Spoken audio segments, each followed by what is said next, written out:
ಆತ್ಮೀಯ ರೈತ ಬಾಂಧವರೇ ಹಾಗೂ ಕೇಳುಗರೆ, ಇವತ್ತು ನಾನು ಕೆಳದಿ ಶಿವಪ್ಪನಾಯಕ ಕೃಷಿ ಮತ್ತು ತೋಟಗಾರಿಕೆ ವಿಜ್ಞಾನಗಳ ವಿಶ್ವವಿದ್ಯಾಲಯ ICAR ಕೃಷಿ ವಿಜ್ಞಾನ ಕೇಂದ್ರ ನವಿಲೆ ಶಿವಮೊಗ್ಗದಲ್ಲಿದ್ದೇನೆ. ನಮ್ಮ ಜೊತೆ ಇವತ್ತು ಡಾಕ್ಟರ್ ರೇಖಾ ಬಿ ಅವರಿದ್ದಾರೆ. ಇವರು ತೋಟಗಾರಿಕೆ ವಿಜ್ಞಾನಿಯಾಗಿ ಕಾರ್ಯನಿರ್ವಹಿಸ್ತಾ ಇದ್ದಾರೆ. ಇವತ್ತು ಕೃಷಿ ಮತ್ತು ತೋಟಗಾರಿಕೆಯಲ್ಲಿ ಕಸಿ ಮಾಡುವುದರಿಂದ ಯಾವ ಒಂದು ಲಾಭ ಇದೆ, ಇದರ ವಿಧಾನ ಹೇಗೆ, ಇದರ ಪ್ರಾಮುಖ್ಯತೆ ಏನು ಮತ್ತು ಹಂತಗಳು ಏನಿದೆ ಅನ್ನೋದನ್ನು ಇವರಿಂದ ಮಾಹಿತಿ ಪಡೆದುಕೊಳ್ಳೋಣ. ಪ್ರಥಮವಾಗಿ ಭದ್ರಾವತಿ ಶಿವಮೊಗ್ಗ ಆಕಾಶವಾಣಿ FM ಕೇಂದ್ರದಿಂದ ನಿಮಗೆ ಸ್ವಾಗತ ಕೋರುತ್ತಾ. ನಮಸ್ಕಾರ ಮೇಡಮ್. ಎಲ್ಲರಿಗೂ ನಮಸ್ಕಾರ. ನನ್ನ ಹೆಸರು ರೇಖಾ. ಕೃಷಿ ವಿಜ್ಞಾನ ಕೇಂದ್ರ ಶಿವಮೊಗ್ಗದಲ್ಲಿ ತೋಟಗಾರಿಕೆ ವಿಜ್ಞಾನಿಯಾಗಿ ಕಾರ್ಯನಿರ್ವಹಿಸ್ತಾ ಇದ್ದೇನೆ. ಇವತ್ತು ಎಲ್ಲರಿಗೂ ಏನಪ್ಪಾ ಅಂತಂದ್ರೆ, ನಾವು ಹಾಕಿದಂತಹ ಗಿಡ ಇವತ್ತು ನಾವು ಗಿಡ ಹಾಕ್ತಾ ಇದೀವಿ ಅಂದ್ರೇನೆ ಒಂದು ವರ್ಷದಲ್ಲೇನೆ ಹಣ್ಣು ಕೊಟ್ಬಿಡ್ಬೇಕು ಅನ್ನೋಂಥದ್ದು ಪರಿಸ್ಥಿತಿ ಬಂದ್ಬಿಟ್ಟಿದೆ ಅಲ್ವಾ. ಇದಕ್ಕೆ ಬೇಗನೆ ಹಣ್ಣು ಕೊಡ್ತಕ್ಕಂತಹ ಒಂದು ವಿಧಾನ, ಅದರಲ್ಲೂ ಕೂಡ ತೋಟಗಾರಿಕೆಯಲ್ಲಿ ನಾವು ಹೇಳೋದಾದ್ರೆ ಕಸಿ ಗಿಡಗಳು ಅಂತ ಹೇಳ್ತೀವಿ. ಈ ಕಸಿ ಗಿಡಕ್ಕೂ ಮತ್ತು ನಾಟಿ ಗಿಡಕ್ಕೂ ಇರುವಂತಹ ವ್ಯತ್ಯಾಸಗಳ ಬಗ್ಗೆ ನಾನು ನಿಮಗೆ ಇವತ್ತು ತಿಳಿಸ್ಕೊಡ್ತೀನಿ. ನಾಟಿ ಗಿಡ ಅಂತಂದ್ರೆ, ಈಗ ಉದಾಹರಣೆಗೆ ಮಾವನ್ನ ತಗೊಳ್ಳೋಣ. ಮಾವಿನ ಗಿಡ ಈಗ ನಾವು ನೋಡೋದಾದ್ರೆ, ಮತ್ತೆ ಹಲಸು, ಶಿವಮೊಗ್ಗದಲ್ಲಿ ಹೆಚ್ಚಾಗಿ ಕಾಡಿನ ಪ್ರದೇಶಗಳಲ್ಲಿ ನಾವು ಕಾಣ್ತಕ್ಕಂತಹ ಒಂದು ನಾಟಿ ಮರ ಅಂತ ಹೇಳೋದಾದ್ರೆ ಹಲಸಿನ ಮರ ಎಲ್ಲರೂ ಕೂಡ ನೋಡಿರ್ತೀರ. ಅದೇ ಮರ ತುಂಬಾ ಬಲಿಷ್ಠವಾಗಿ ತುಂಬಾ ಎತ್ತರವಾಗಿ ಬೆಳೆದಿರತಕ್ಕಂತಹ ಹಲಸಿನ ಮರಗಳನ್ನ ನಾವು ಕಾಣ್ತೇವೆ. ಆದರೆ ಹಣ್ಣಿನ ಸಂಖ್ಯೆ ಕಡಿಮೆ, ಅದರಲ್ಲಿ ಹಣ್ಣಿನ ಸಂಖ್ಯೆ ಕಡಿಮೆ ಹಾಗೂ ಹಣ್ಣಿನ ಗಾತ್ರ ಸಹ ಕಡಿಮೆ. ಮತ್ತು ಇನ್ನು ಅದರಲ್ಲಿ TSS ಅಂತ ಹೇಳ್ತೀವಿ, ಅಂದರೆ ಯಾವುದೇ ಒಂದು ಹಣ್ಣನ್ನು ನಾವು ಸೇವನೆ ಮಾಡಿದಾಗ ಹಣ್ಣು ಚೆನ್ನಾಗಿತ್ತು, ಹಣ್ಣು ಸ್ವೀಟ್ ಆಗಿತ್ತು ಅಂತ ಹೇಳ್ತೀವಲ್ಲ, ಅದನ್ನು TSS ಅಂತ ಹೇಳ್ತೀವಿ, ಅಂದರೆ ಟೋಟಲ್ ಸಾಲ್ಯುಬಲ್ ಸಾಲಿಡ್ಸ್ ಅಂತೇಳಿ. ಅದು ಸಿಹಿಯ ಪಾತ್ರನ ತಿಳಿಸ್ತಕ್ಕಂಥದ್ದು. ಸೊ ಇದೆಲ್ಲದೂ ಕೂಡ ಚೆನ್ನಾಗಿ ನಮಗೆ ಸಿಗಬೇಕು ಅಂತ ಹೇಳೋದಾದರೆ, ಈ ಕಸಿ ಗಿಡಗಳಲ್ಲಿ ನಾವು ಈ ಎಲ್ಲ ಗುಣಗಳನ್ನು ಹೊಂದಿರತಕ್ಕಂತಹ ಮತ್ತು ಬೇಗನೆ ಇಳುವರಿ ಕೊಡ್ತಕ್ಕಂತಹ ಮರಗಳನ್ನು ನಾವು ಮಾಡ್ಬೋದು. ಸೊ ಯಾವ ರೀತಿ ನಾವು ಕಸಿ ಗಿಡಗಳನ್ನು ತಯಾರಿಕೆ ಮಾಡೋದು ಅಂತ ಹೇಳೋದಾದರೆ, ಈಗ ನಾಟಿ ಗಿಡಗಳಲ್ಲಿ ಮುಖ್ಯವಾಗಿ ಏನು ಒಂದು ಅಡ್ವಾಂಟೇಜ್ ಅಂತ ಹೇಳೋದಾದರೆ, ಎಷ್ಟೇ ಮಳೆ ಗಾಳಿ ಎಲ್ಲ ಬಂದ್ರೂ ಕೂಡ ನಾಟಿ ಗಿಡಗಳು ಒಂದು ವಾತಾವರಣಕ್ಕೆ ಹೊಂದಿಕೊಂಡು ಸದೃಢವಾದಂತಹ ಬೇರನ್ನು ಮತ್ತು ಬಲಿಷ್ಠವಾದಂತಹ ಕಾಂಡನ ಹೊಂದಿರತಕ್ಕಂತಹ ಮರಗಳು. ಹಾಗಾಗಿ ನಾವು ಕಸಿ ಮಾಡುವಾಗ ಮುಖ್ಯವಾಗಿ ಆಯ್ಕೆ ಮಾಡ್ಕೊಳ್ಬೇಕಾಗಿರ್ತಕ್ಕಂಥದ್ದು ರೂಟ್ ಸ್ಟಾಕ್. ಈ ಸ್ಟಾಕ್ ಅಂತಂದ್ರೆ ಹೆಸರೇ ಹೇಳೋಗೆ ರೂಟ್ ಸ್ಟಾಕ್ ಅಂತಂದ್ರೆ ಒಂದು ಬೀಜನ ನಾವು ಪಾಲಿಥಿನ್ ಬ್ಯಾಗ್ಗಳಲ್ಲಿ ಅಥವಾ ಪ್ಯಾಕೆಟ್ಸ್ಗಳಲ್ಲಿ ಅದನ್ನ ಮೊದಲನೇದಾಗಿ ಬಿತ್ತನೆ ಮಾಡ್ಕೋಬೇಕು. ಉದಾಹರಣೆಗೆ ಮಾವನ್ನ ತಗೊಳ್ತೀನಿ. ಒಂದು ಮಾವಿನ ಓಟೆ ಅಂತ ಕರಿತೀವಿ ನಾವು, ಇಂಗ್ಲಿಷಲ್ಲಿ ಸ್ಟೋನ್ ಅಂತ ಹೇಳ್ತೀವಿ. ಒಂದು ಓಟೆನ ನಾವು ಮಿಶ್ರಣದಲ್ಲಿ, ಅಂದ್ರೆ ಪಾಟಿಂಗ್ ಮಿಕ್ಸ್ಚರ್ ಅಂತಂದ್ರೆ ಜನರಲ್ ಆಗಿ ನಾವು ಕೆಂಪು ಮಣ್ಣನ್ನು ಉಪಯೋಗಿಸ್ತೀವಿ. ಕೆಂಪು ಮಣ್ಣು, ಸ್ವಲ್ಪ ಮಟ್ಟಿಗೆ ಕೊಟ್ಟಿಗೆ ಗೊಬ್ಬರ. ಸೊ ಇದನ್ನ ನಾವು ಒಂದು ಪಾಕೆಟ್ ಅಲ್ಲಿ ಫಿಲ್ ಮಾಡಿ ಅದಕ್ಕೆ ಸ್ವಲ್ಪ ದೊಡ್ಡ ಸೈಜಿನ ಪ್ಯಾಕೆಟ್ಗಳಲ್ಲಿ ಮಾವಿನ ಬೀಜನ ಬಿತ್ತನೆ ಮಾಡಬೇಕು. ಬಿತ್ತನೆ ಮಾಡಿದಾಗ ಅದರಲ್ಲಿ ನಮಗೆ ಬರ್ತಕ್ಕಂಥ ಹೊಸ ಚಿಗುರು ಯಾವಾಗ್ಲೂ ಕೂಡ ಕೆಂಪು ಬಣ್ಣ ಹೊಂದಿರತಕ್ಕಂತಹ ಎಲೆಗಳನ್ನ ಕಾಣ್ತೀವಿ. ಅಂದ್ರೆ ಮೊದಲನೇ ಚಿಗುರು ನಮಗೆ ಏನು ಮೊಳಕೆ ಹೊಡೆದು ಬರ್ತಕ್ಕಂತಹ ಎಲೆಗಳೇನಿರ್ತಾವಲ್ಲ, ಅವು ಕೆಂಪು ಬಣ್ಣ ಹೊಂದಿರತಕ್ಕಂತಹ ಎಲೆಗಳನ್ನ ನಾವು ಇದರಲ್ಲಿ ಕಾಣ್ತೀವಿ. ಅದೇ ಅದ್ರಲ್ಲಿ ಏನಂದ್ರೆ ರೂಟ್ಸ್ ಕೂಡ ಇರುತ್ತೆ, ಮತ್ತೆ ಮೇಲೆ ನಮಗೆ 1 ರಿಂದ 1.5 ಅಡಿ ಎತ್ತರದ ಕಾಂಡ ಅಥವಾ ಚಿಗುರನ್ನ ಕೂಡ ಕಾಣ್ತೀವಿ. ಸೊ ಇಂಥ ಗಿಡಗಳಲ್ಲಿ ನಾವು ಒಂದು ಕಸಿ ಮಾಡೋದು ವಿಧಾನ ಅಂತ ಹೇಳೋದಾದ್ರೆ ಸಾಮೀಪ್ಯ ಕಸಿ ಅಂತ ಹೇಳ್ತೀವಿ, ಅಪ್ರೋಚ್ ಗ್ರಾಫ್ಟಿಂಗ್ ಅಂತ ಕರಿತೀವಿ. ಈ ಅಪ್ರೋಚ್ ಗ್ರಾಫ್ಟಿಂಗ್ ಅಲ್ಲಿ ಮೊದಲನೇದಾಗಿ ಗ್ರಾಫ್ಟಿಂಗ್ ಅಲ್ಲಿ ನಮ್ಗೆ ರೂಟ್ ಸ್ಟಾಕ್ ಬೇಕು, ಮತ್ತೊಂದು ಸಯಾನ್ ಬೇಕು. ರೂಟ್ ಸ್ಟಾಕ್ ಅಲ್ಲಿ ಬೇರು ಇರುತ್ತೆ ಮತ್ತೆ ಕಾಂಡನೇ ಹೊಂದಿರುತ್ತೆ. ಸೊ ಈಗಾಗಲೇ ಹೇಳಿದಾಗೆ ಅದಕ್ಕೆ ರೂಟ್ ಸ್ಟಾಕ್ ನ ನಾವು ಮೊದಲನೇದಾಗಿ ಪಾಕೆಟ್ ಅಲ್ಲಿ ಬೆಳೆಸ್ಕೊಂಡಾಗ ಕೆಳಗಡೆ ಬೇರ್ ಸಿಗುತ್ತೆ. ನೀವು ಮಾವಿನ ಓಟೆಯಲ್ಲಿ ಗಮನಿಸಿರ್ಬೋದು, ಬೇರ್ ಕೆಳಗಡೆ ಕಾಣಿಸುತ್ತೆ, ಮೇಲ್ಗಡೆ ಹೊಸ ಚಿಗುರು ಕೂಡ ಬಂದಿರ್ತಕ್ಕಂಥದ್ದನ್ನ. ಅದಕ್ಕೆ ನಾವು ಸಕ್ಸಸ್ ರೇಟ್ ಚೆನ್ನಾಗಿ ಆಗಬೇಕು ಅಂತಂದ್ರೆ ಈ ತರ 1 ರಿಂದ 1.5 ಅಡಿ ನಾವು ಬೀಜನ ಬಿತ್ತನೆ ಮಾಡಿದಾಗ ಹೊಸ ಮೊಳಕೆ ಏನ್ ಬರುತ್ತಲ್ಲ, ಅದಕ್ಕೆ ಖಚಿತವಾದಂತಹ ಮತ್ತು ನಿರ್ದಿಷ್ಟವಾದಂತಹ ತಳಿಗಳಿಂದ ಸಯಾನನ್ನ ಆಯ್ಕೆ ಮಾಡ್ಕೋಬೇಕು. ಸಯಾನಲ್ಲಿ ಬೇರಿರೋದಿಲ್ಲ, ಬರೀ ಕಾಂಡನ ಮಾತ್ರ ಆಯ್ಕೆ ಮಾಡ್ಕೋತೀವಿ. ನಮಗೆ ಇಷ್ಟ ಬಂದಿರ್ತಕ್ಕಂತಹ ತಳಿ, ಉದಾಹರಣೆಗೆ ಮಲ್ಲಿಕಾ ತಳಿ ಅಥವಾ ದಶೈರಿ ತಳಿ. ಎಲ್ಲೋ ಒಂದು ಕಡೆ ನಮಗೆ ಮದರ್ ಬ್ಲಾಕ್, ಇದು ದಶೈರಿ ಮರ ಅಥವಾ ಇದು ಮಲ್ಲಿಕಾ ಮರ ಅಂತ ನಮಗೆ ಖಚಿತವಾಗಿರ್ತಕ್ಕಂತಹ ನಿರ್ದಿಷ್ಟವಾದಂತಹ ತಳಿ ಇರಬೇಕು. ಆ ತಳಿಯಿಂದ ನಾವು ಒಂದು ಬ್ರಾಂಚನ್ನ ಕಲೆಕ್ಟ್ ಮಾಡ್ಕೊಳ್ಳೋದನ್ನ ಸಯಾನ್ ಅಂತ ಹೇಳ್ತೀವಿ. ಸೊ ಆ ಸಯಾನಲ್ಲಿ ಬೇರಿರಲ್ಲ, ಯಾಕಂದ್ರೆ ಬರೀ ನಾವು ತುದಿ ಭಾಗನ ಮಾತ್ರ ಅಲ್ಲಿ ಕಟ್ ಮಾಡ್ಕೊಂಡು ಬರ್ತಕ್ಕಂಥದ್ದು. ಸೊ ಅಂತ ಭಾಗ ತಗೊಳ್ಬೇಕಾದ್ರೆ ಯಾವಾಗ್ಲೂ ಕೂಡ ಸೆಲೆಕ್ಟ್ ಮಾಡ್ಕೊಳ್ತಕ್ಕಂಥ ಭಾಗ ಹೇಗಿರ್ಬೇಕು ಅಂತಂದ್ರೆ ಪೆನ್ಸಿಲ್ ಸೈಜ್ ಥಿಕ್ನೆಸ್ ಇರ್ತಕ್ಕಂತಹ ಬ್ರಾಂಚ್ ಅನ್ನ ಮಾತ್ರ ನಾವು ಆಯ್ದು ತಗೊಳ್ಬೇಕಾಗತ್ತೆ. ಪೆನ್ಸಿಲ್ ಗಾತ್ರದ ಒಂದು ದಪ್ಪನೆಯ ಕಡ್ಡಿ. ಸೊ ಆ ಕಡ್ಡಿನ ನಾವು ಆಯ್ಕೆ ಮಾಡ್ಕೋಬೇಕಾಗತ್ತೆ. ಯಾಕೆ ಮೇಡಮ್ ಇದು ಈ ತರದೇ ಪೆನ್ಸಿಲ್ ಗಾತ್ರದೇ ಯಾಕೆ ಬೇಕು? ಅದೇ ದಪ್ಪ ಇದೆ ಅಂತಂದಾಗ ಏನಾಗುತ್ತೆ, ಅದರಲ್ಲಿ ಕೇಂದ್ರೀಯ ಡೆವಲಪ್ಮೆಂಟ್ ಆಗಿರ್ಬೋದು, ಮತ್ತೆ ಮೇನ್ ಆಗಿ ಸ್ಟಾಕ್ ಜೊತೆ ಹೊಂದಾಣಿಕೆಯಾಗಿ ಬರ್ಬೇಕಾದ್ರೆ ಪೆನ್ಸಿಲ್ ಸೈಜ್ ಅಲ್ಲಿ ಏನಾಗುತ್ತೆ, ಗ್ಸೈಲಮ್ ಇಂದ ನಮಗೆ ವಾಟರ್ ಫ್ಲೋ ಕೂಡ ಚೆನ್ನಾಗುತ್ತೆ, ಮತ್ತೆ ಕೇಂಬಿಯಂ ಡೆವಲಪ್ಮೆಂಟ್ ಕೂಡ ಚೆನ್ನಾಗ್ ಆಗ್ಬೇಕು ಅಂತಂದ್ರೆ ಯಾವಾಗ್ಲೂ ಕೂಡ ಪೆನ್ಸಿಲ್ ಸೈಜ್ ಇರ್ತಕ್ಕಂತಹ ಕಾಂಡಗಳನ್ನ ನಾವು ಆಯ್ಕೆ ಮಾಡ್ಕೋಬೇಕಾಗತ್ತೆ. ಮತ್ತೆ ಆಯ್ಕೆ ಮಾಡ್ಕೊಂಡ ನಂತರ ಆದಷ್ಟು ಒಂದು ಸ್ವಲ್ಪ ಅದು ತೇವಾಂಶ ನಾವು ಮೇಂಟೈನ್ ಮಾಡ್ಕೊಂಡು ಹಾಗೆ ಅವನ್ನ ಕಲೆಕ್ಟ್ ಮಾಡಿ ಕಟಿಂಗ್ಸ್ಗಳನ್ನ ತಗೊಂಡ್ ಬಂದು ಈ ರೂಟ್ ಸ್ಟಾಕ್ ಅಂತ ಏನ್ ಹೇಳಿದ್ನಲ್ಲ ಅಲ್ಲಿ ನಾವು ಅದು ಕೂಡ ಅಷ್ಟೇ ಪೆನ್ಸಿಲ್ ಸೈಜ್ ಇರ್ತಕ್ಕಂಥದ್ದು. ಈಗ ಹೇಳಿದೆ 1 ರಿಂದ 1.5 ತಿಂಗಳಂದ್ರೆ ನಮಗೆ ಅದಕ್ಕಿಂತ ದಪ್ಪನು ಕೂಡ ಬೆಳೆದಿರೋದಿಲ್ಲ. ಆ ಟೈಮಲ್ಲಿ ಮಾಡೋದ್ರಿಂದ ಅದನ್ನ ನಾವು ಎಪಿಕಾಟೈಲ್ ಗ್ರಾಫ್ಟಿಂಗ್ ಅಂತ ಕರಿತೀವಿ. ಭೂಮಿಯ ಮೇಲೆನೆ ಬೇಗನೆ ಹೊಸದಾಗಿ ಹಾಕಿ ಫಸ್ಟ್ ಏನ್ ಮೊಳಕೆ ಬರುತ್ತಲ್ಲ, ರೆಡ್ ಕಾಪರಿ ಲೀವ್ಸ್ ಬರ್ತವೆ ಅವಾಗ, ಇದಕ್ಕೆ ನಾವು ಗ್ರಾಫ್ಟಿಂಗ್ ಮಾಡೋದನ್ನ ನಾವು ಎಪಿಕಾಟೈಲ್ ಗ್ರಾಫ್ಟಿಂಗ್ ಅಂತೀವಿ. ಯಾಕೆಂದ್ರೆ ಓಟೆ ಹಂಗೆ ಮೇಲೆ ಕಾಣಿಸ್ತಾ ಇರುತ್ತೆ. ಮತ್ತೆ ಆ ಗ್ರಾಫ್ಟಿಂಗ್ ನ ನಾವು ಎಪಿಕಾಟೈಲ್ ರೀಜನ್ ಅಲ್ಲೇ ಮಾಡ್ತೀವಿ. ಆ ತುದಿ ಭಾಗದಲ್ಲಿ ಏನ್ ಜರ್ಮಿನೇಷನ್ ಬಂದು ಮೇಲ್ಗಡೆ ಕಾಂಡ ಇರುತ್ತಲ್ಲ, ಸೊ ಅಲ್ಲಿಗೆ ಹಲವಾರು ರೀತಿಯಾದಂತಹ ಕಸಿಗಳು ವಿಧಾನ ಇದೆ. ಆದ್ರೆ ಈ ಎಪಿಕಾಟೈಲ್ ಗ್ರಾಫ್ಟಿಂಗ್ ನ ನಾವು ಮಾಡೋದ್ರಿಂದ 99% ಸಕ್ಸಸ್ ಸಿಗುತ್ತೆ.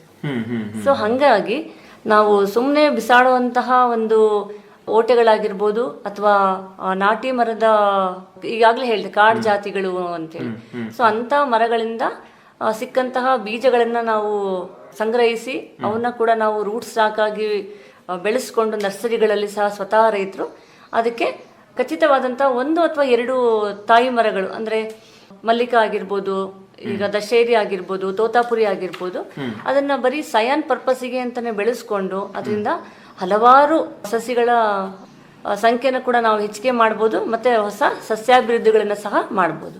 ಈಗ ಕಸಿ ಮಾಡುವಿಕೆಯ ಒಂದು ವಿಧಾನಗಳಿಗೆ ಬಂದರೆ ಪ್ರಮುಖವಾದ ವಿಧಾನಗಳು ಯಾವುವು, ಮತ್ತೆ ಅದರ ಒಂದೊಂದೇ ವಿಧಾನಗಳ ಬಗ್ಗೆ ಸ್ವಲ್ಪ ಹೇಳ್ಕೊಡ್ತೀರಾ ಮೇಡಮ್? ಮೊದಲನೇದಾಗಿ ವೆಡ್ಜ್ ಗ್ರಾಫ್ಟಿಂಗ್ ಅಂತ ಹೇಳ್ತೀವಿ, ಮತ್ತೊಂದು ವಿಪ್ ಅಂಡ್ ಟಂಗ್ ಕಸಿ ಅಂತ ಹೇಳ್ತೀವಿ, ಮತ್ತೊಂದು ಮೃದುಕಾಂಡ ಕಸಿ ಅಂತ ಹೇಳ್ತೀವಿ, ಇನ್ನೊಂದು ಅಪ್ರೋಚ್ ಗ್ರಾಫ್ಟಿಂಗ್ ಅಂತ ಹೇಳ್ತೀವಿ, ಸೊ ಇನ್ನೊಂದು ಎಪಿಕಾಟೈಲ್ ಗ್ರಾಫ್ಟಿಂಗ್ ಅಂತ ಹೇಳ್ತೀವಿ. ಈ 5 ಕಸಿಗಳಲ್ಲಿ ಎಪಿಕಾಟೈಲ್ ಗ್ರಾಫ್ಟಿಂಗ್ ತುಂಬಾನೇ ಸಕ್ಸಸ್ ಆಗಿರ್ತಕ್ಕಂತಹ ಒಂದು ವಿಧಾನ. ಮತ್ತೆ ಈ ವಿಧಾನನ ನಾವು ಅಳವಡಿಸಿಕೊಂಡಾಗ ಇದರಲ್ಲಿ 90% ನಮಗೆ ಸಕ್ಸಸ್ ಕೂಡ ಬರ್ತಕ್ಕಂಥದ್ದು ಕಾಣ್ಬೋದು. ಹಾಗೆ ಈ ಬೇರೆ ಎಲ್ಲಾ ವಿಧಾನಗಳಿಗೆ ನಾವು ಹೋಲಿಸಿದಾಗ ಎಪಿಕಾಟೈಲ್ ಗ್ರಾಫ್ಟಿಂಗ್ ನ ಸರ್ವೇ ಸಾಮಾನ್ಯವಾಗಿ ಯಾರು ಬೇಕಾದ್ರೂ ಸಹ ಈ ಕಸಿನ ಮಾಡಬಹುದು. ಯಾಕಂದ್ರೆ ಗ್ರಾಫ್ಟಿಂಗ್ ಮಾಡೋದಕ್ಕೆ ಸ್ಕಿಲ್ಡ್ ಪರ್ಸನ್ಸ್ ಅವಶ್ಯಕತೆ ಇರುತ್ತೆ. ಆದ್ರೆ ಪ್ರತಿಯೊಬ್ರು ಸ್ವತಃ ಎಲ್ಲಾ ರೈತರುಗಳು ಕೂಡ ತಮ್ಮ ಇರ್ತಕ್ಕಂಥ ಜಾಗದಲ್ಲೇನೆ ಅವರು ಒಂದು ಕಸಿ ಮಾಡ್ಬೋದು ಗಿಡಗಳಲ್ಲಿ ಅಂತ ಅನ್ನೋದಾದ್ರೆ ಈ ಎಪಿಕಾಟೈಲ್ ವಿಧಾನನ ಅಳವಡಿಸ್ಕೊಳ್ಳೋದ್ರಿಂದ ನಮಗೆ ಸಕ್ಸಸ್ ರೇಟ್ ಜಾಸ್ತಿ ಬರುತ್ತೆ. ಸೊ ಇದನ್ನ ಈಗಾಗಲೇ ನಾನು ತಿಳಿಸ್ಕೊಟ್ಟಿರೋ ಹಾಗೆ ವಿಧಾನ ಯಾವ ರೀತಿ ಅಂತೇಳಿ, ಈ ತರ ಕಸಿ ಸಯಾನ್ನ ತಗೊಳ್ಬೇಕು ಮತ್ತೆ ರೂಟ್ ಸ್ಟಾಕ್ ನ ತಗೊಳ್ಬೇಕು. ಅದರಲ್ಲಿ ತುದಿಗೆ ನಾವು ಸ್ಲ್ಯಾಂಟ್ ಕಟ್ ಕೊಡ್ಬೇಕು. ಎರಡೂ ಕಡೆನೂ ಪೆನ್ಸಿಲ್ ತರ ನಾವು ಶೇಪ್ ನ ಕಟ್ ಮಾಡ್ಕೊಳ್ಬೇಕಾಗತ್ತೆ. ಕಟ್ ಮಾಡಿ ಈ ರೂಟ್ ಸ್ಟಾಕ್ ಅಲ್ಲಿ ಮಧ್ಯ ಒಂದು ಅಡ್ಡ ಸೀಲ್ ಕೊಡ್ಬೇಕಾಗತ್ತೆ.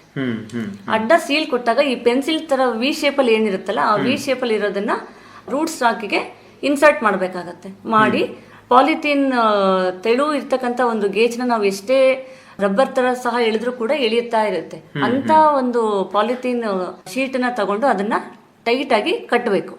ಸೊ ಕಟ್ಟಿದ ನಂತರ ಈ ಮೇಲ್ಗಡೆ ನಾವೇನು ನಿರ್ದಿಷ್ಟವಾದಂತಹ ತಳಿ ಮಲ್ಲಿಕಾ ಅಂತ ಏನ್ ಹೇಳಿದ್ನಲ್ಲ, ಆ ಮಲ್ಲಿಕಾ ಸಯಾನ್ ಅಲ್ಲಿ ನಾವು ಕಸಿ ಕಟ್ಟೋದಕ್ಕಿಂತ ಮುಂಚಿತವಾಗಿ ಅದ್ರಲ್ಲಿ ಇರ್ತಕ್ಕಂಥ ಎಲ್ಲಾ ಎಲೆಗಳನ್ನ ನಾವು ತೆಗಿಬೇಕಾಗತ್ತೆ. ಎಲೆಗಳನ್ನ ತೆಗೆದು ತುದಿನಲ್ಲಿ ಒಂದು ಕಣ್ಣಿರುತ್ತೆ, ಜೊತೆಗೆ ಒಂದು 2 ಎಲೆ ಮಾತ್ರ ಬಿಟ್ಟು ರೂಟ್ ಸ್ಟಾಕ್ ಅಲ್ಲಿ ಎಲ್ಲ ಎಲೆಗಳನ್ನು ಸಹ ಅಂದರೆ ರೂಟ್ ಸ್ಟಾಕಲ್ಲಿ ಕಂಪ್ಲೀಟಾಗಿ ಕಟ್ ಮಾಡಿಬಿಡ್ತೀವಿ, ಏನೂ ಬರೀ ಕಾಂಡ ಅಷ್ಟೇ ಉಳಿಸ್ಕೋತೀವಿ ಸ್ವಲ್ಪ ಮಟ್ಟಿಗೆ. ರೂಟ್ ಸ್ಟಾಕಲ್ಲಿ ಕಾಂಡ ಅಷ್ಟೇ ನಾವು ಉಳಿಸ್ಕೊಳ್ತೀವಿ. ಅದೇ ಸಯಾನಲ್ಲಿ ಏನಾಗುತ್ತೆ, ಮೇಲ್ಗಡೆ ನಮಗೆ ವಿ ಶೇಪಲ್ಲಿ ಆ ಥರ ಕಟ್ ಮಾಡ್ಕೊಳ್ಳೋದ್ರಿಂದ 1-2 ಎಲೆಗಳನ್ನು ಅದರಲ್ಲಿ ಬಿಟ್ಕೊಳ್ಳೋದ್ರಿಂದ ಅದನ್ನು ಕ್ಯೂರಿಂಗ್ ಅಂತ ಕೂಡ ಕರಿತೀವಿ. ಸೊ ಅವಾಗ ಏನಾಗುತ್ತೆ, ಅದ್ರ ಮೇಲ್ಗಡೆ ಈ ಐಸ್ ಕ್ರೀಮ್ ಮುಂಚೆ ಎಲ್ಲ ಕ್ಯಾಂಡಿ ಬರ್ತಾ ಇತ್ತಲ್ಲ, ಟೋಪಿ ಹಾಕೋದು ಅಂತ ಹೇಳ್ತೀವಿ.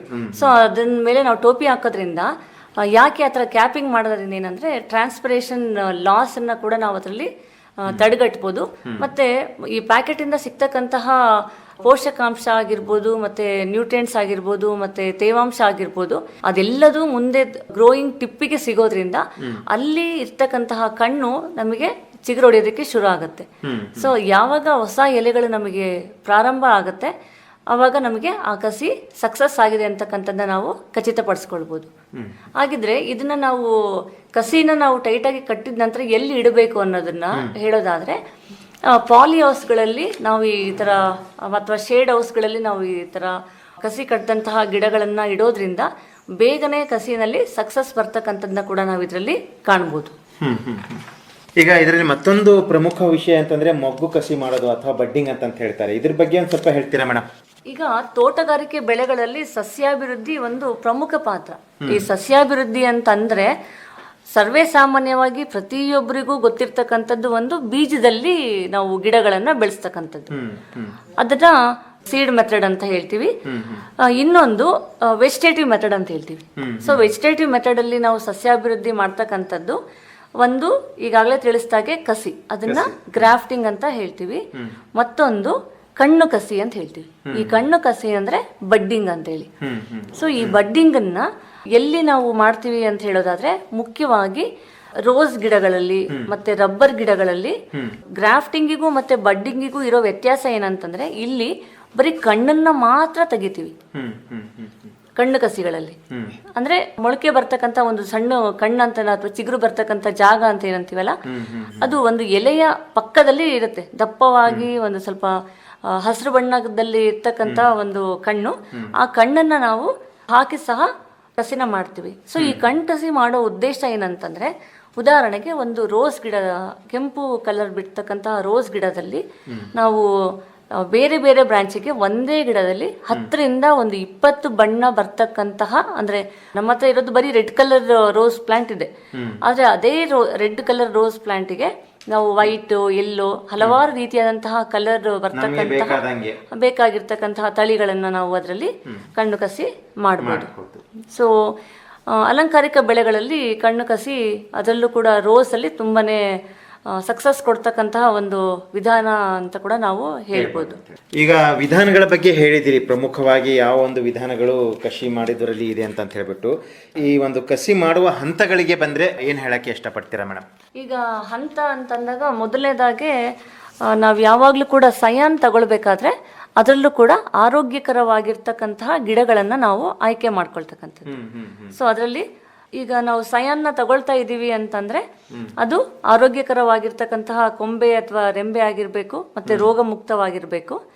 ಸೊ ಅಂತ ಮರಗಳಿಂದ ಮೊದಲನೇದಾಗಿ ನಾವು ಅಂತ ಗಿಡಗಳನ್ನ ಆಯ್ಕೆ ಮಾಡ್ಕೋಬೇಕು. ಸೆಕೆಂಡ್ ಒನ್ನು, ಎರಡನೇ ಹಂತ ಅಂತ ಹೇಳೋದಾದ್ರೆ ಕಟ್ಟಿಂಗ್ನ ತಗೊಳ್ತೀವಿ ಅಂತ ಆರೋಗ್ಯವಂತ ಮರಗಳಿಂದ ಸಯಾನ್ ಪರ್ಪಸ್ಗೆ. ಸೊ ಅಲ್ಲಿ ನಾವು ಕಟ್ಟಿಂಗ್ ತಗೊಳ್ಬೇಕಾದ್ರೆ ಯಾವಾಗ್ಲೂ ಕೂಡ ಈಗಾಗಲೇ ತಿಳಿಸಿದಾಗೆ ಪೆನ್ಸಿಲ್ ಸೈಜ್ ಹೊಂದಿರ್ತಕ್ಕಂತಹ ಕಾಂಡಗಳನ್ನ ನಾವು ಆಯ್ಕೆ ಮಾಡ್ಕೋಬೇಕಾಗತ್ತೆ. ಮತ್ತೆ ಮೂರನೇ ಹಂತ ಅಂತಂದ್ರೆ, ಈ ಪೆನ್ಸಿಲ್ ಸೈಜ್ ಬಂದಿರತಕ್ಕಂತಹ ಸಯಾನ್ನಲ್ಲಿ ಮೇಲಿನ 2 ಎಲೆ ಬಿಟ್ಬಿಟ್ಟು ಉಳಿದಂತಹ ಎಲ್ಲಾ ಎಲೆಗಳನ್ನ ನಾವು ತೆಗಿಬೇಕಾಗತ್ತೆ. ಸೊ ತೆಗೆದ ನಂತರ ಅದನ್ನ ಬೇರು ಕಾಂಡ ಅಂತ ಏನ್ ಹೇಳಿದ್ನಲ್ಲ, ರೂಟ್ ಸ್ಟಾಕ್ ಅಂತ ಹೇಳಿ, ಆ ಬೇರು ಕಾಂಡಕ್ಕೆ ಈ ಕಸಿ ಕೊಂಬೆನ ನಾವು ಜೋಡಣೆ ಮಾಡ್ತಕ್ಕಂಥದ್ದು, ಅದನ್ನ ಜಾಯಿಂಟ್ ಮಾಡ್ತಕ್ಕಂಥದ್ದು. ಸೊ ಅದು ಮೂರನೇ ಹಂತ. ಇನ್ನು ನಾಲ್ಕನೇ ಹಂತ, ಅದು ಜಾಯಿಂಟ್ ಮಾಡಿದಾಗ ಯಾವುದೇ ತರದ ಮಳೆ ನೀರು ಅಥವಾ ಗಾಳಿ ಕೂಡ ಅದ್ರೊಳಗಡೆ ಹೋಗ್ಬಾರ್ದು. ಮಳೆ ಹೋದ್ರೆ ಏನಾಗುತ್ತೆ, ಕೊಳ್ತೋಗುತ್ತೆ. ಅದೇ ಗಾಳಿ ಹೋಯ್ತು ಅಂತಂದ್ರೆ ಗಿಡದ ಸಕ್ಸಸ್ ಬರೋದಿಲ್ಲ. ಸೊ ಅದನ್ನ ಸರಿಪಡಿಸೋದಕ್ಕೆ ಅದನ್ನ ಸರಿಯಾದ ರೀತಿಯಲ್ಲಿ ಟೈಟ್ ಆಗಿ ಕಟ್ಟಬೇಕು. ಸೊ ಕಟ್ಟೋದಕ್ಕೆ ಪಾಲಿಥೀನ್ ಕವರ್ನ ನಾವು ಅದು ನೀಟಾಗಿ ಒಂದು ಸಣ್ಣ ಗೇಜಲ್ಲಿ ಎಳೆದ್ರೆ ಅದು ಟೈಟಾಗಿ ಬರುತ್ತೆ. ಸೊ ಅದನ್ನ ಕಟ್ಟೋದ್ರಿಂದ ಕೂಡ ನಮಗೆ ಒಳ್ಳೆಯ ಸಕ್ಸಸ್ ಸಿಗ್ತಕ್ಕಂಥದ್ದನ್ನ ಕಾಣ್ಬೋದು. ಸೊ ಇದಿಷ್ಟು ಮುಖ್ಯವಾದ ಹಂತಗಳು ಹಂತಗಳು, ಮತ್ತು ವಿಧಾನಗಳು. ವಿಧಾನಗಳು. ಆಮೇಲೆ ಮೇಡಮ್, ಈಗ ಪ್ರಾಯೋಗಿಕವಾಗಿ ಬಂದರೆ ಈ ಕಸಿ ಮಾಡುವ ವಿಧಾನಗಳಲ್ಲಿ ಯಾವುದು ಪ್ರಚಲಿತದಲ್ಲಿದೆ ಮೇಡಮ್ ಸದ್ಯ? ಇವಾಗ ತುಂಬಾನೇ ಫಾಸ್ಟ್ ಆಗಿ ನಮಗೆ ಕಸಿ ಸಕ್ಸಸ್ ಬೇಕು ಅಂತ ಅಂದ್ರೆ ಇನ್ನೊಂದು ಲೇಯರಿಂಗ್ ಅಂತ ಇದೆ. ಸೊ ಎಲ್ಲರೂ ಕೂಡ ಏರ್ ಲೇಯರಿಂಗ್ ಅಂತ ಕೇಳಿರ್ತೀರ, ಅಥವಾ ಗೂಟಿ ಕಸಿ ಅಂತ ಕೂಡ ಹೇಳ್ತೀವಿ. ಏರ್ ಲೇಯರಿಂಗ್ ಅಂತಂದ್ರೆ ಇದಕ್ಕೆ ಬೇಕಾಗಿರ್ತಕ್ಕಂಥದ್ದು ಸ್ಪ್ಯಾಗ್ನಮ್ ಮಾಸ್. ಸೊ ನಮ್ಮ ಹತ್ರ ಒಂದು ಮರ ಇದೆ ಅಂತಂದ್ರೆ, ಅಂದ್ರೆ ಚೆನ್ನಾಗಿ ಸದೃಢವಾದಂತಹ ಒಂದು 8 ರಿಂದ 10 ವರ್ಷ ಹೊಂದಿರತಕ್ಕಂತ ಒಂದು ತಾಯಿ ಮರ ಇದೆ ಅಂತಂದ್ರೆ, ಆ ಒಂದು ಮರದಿಂದ ಕನಿಷ್ಠ ನಾವು 1,000 ಗಿಡಗಳನ್ನ ನಾವು ಪಡಿಬಹುದು. ಸೊ ಎಲ್ಲಾ ಬ್ರಾಂಚಸ್ಗಳಿಗೂ ಕೂಡ ನಾವು ಸ್ಪ್ಯಾಗ್ನಮ್ ಮಾಸನ್ನ ಉಪಯೋಗಿಸ್ಬಿಟ್ಟು ಬ್ರಾಂಚಸ್ಗಳಲ್ಲಿ, ಸೊ ಅಲ್ಲಿ 2 ರಿಂದ 3 ಸೆಂಟಿಮೀಟರ್ ಅಷ್ಟು ಜಾಗನ ನಾವು ಒಂದು ಪೆನ್ಸಿಲ್ ಸೈಜ್ ಹೊಂದಿರತಕ್ಕಂತಹ ಬ್ರಾಂಚ್ಗಳಲ್ಲಿ ಮೇಲಿನ ತೊಗಟೆನ ತೆಗೆಯೋದು. ತೊಗಟೆ ತೆಗೆದಂತಹ ಭಾಗಕ್ಕೆ ಈ ಸ್ಪ್ಯಾಗ್ನಮ್ ಮಾಸನ್ನ ಹಾಕ್ಬಿಟ್ಟು 2 ಕಡೆ ಪ್ಲಾಸ್ಟಿಕ್ ಕವರ್ ಅನ್ನ ನಾವು ಸುತ್ತಬಿಟ್ಟು 2 ಕಡೆ ಕಟ್ಟೋದ್ರಿಂದ ಹೊಸ ಬೇರಿನ ಬೆಳವಣಿಗೆ. ಸ್ಪ್ಯಾಗ್ನಮ್ ಮಾಸ್ ಒಂದ್ಸಲ ನೀರೊಳಗೆ ನಾವು ಅದನ್ನ ಅದ್ಬಿಟ್ಟು ಕಂಪ್ಲೀಟ್ ಆಗಿ ಅದರಿಂದ ನೀರನ್ನ ತೆಗೆದ್ಬಿಟ್ಟು ಪ್ಲಾಸ್ಟಿಕ್ಗೆ ಹಾಕಿ ಕಾಂಡಕ್ಕೆ ಕಟ್ಟಬೇಕು. ಸೊ 1.5 ರಿಂದ 2 ತಿಂಗಳಲ್ಲಿ ಆ ಸ್ಪ್ಯಾಗ್ನಮ್ ಮಾಸ್ ಇಂದ ನಮಗೆ ಹೊಸ ಬೇರಿನ ಬೆಳವಣಿಗೆ ಕಾಣ್ತಕ್ಕಂಥದ್ದನ್ನ ನಾವು ನೋಡ್ಬೋದು. ಅದಾದ ನಂತರ ಆ ಸಕ್ಸಸ್ ಆಗಿದೆ ಅಂತಕ್ಕಂಥದ್ದು ನಾವು ಖಚಿತಪಡಿಸ್ಕೊಳ್ಬಹುದು.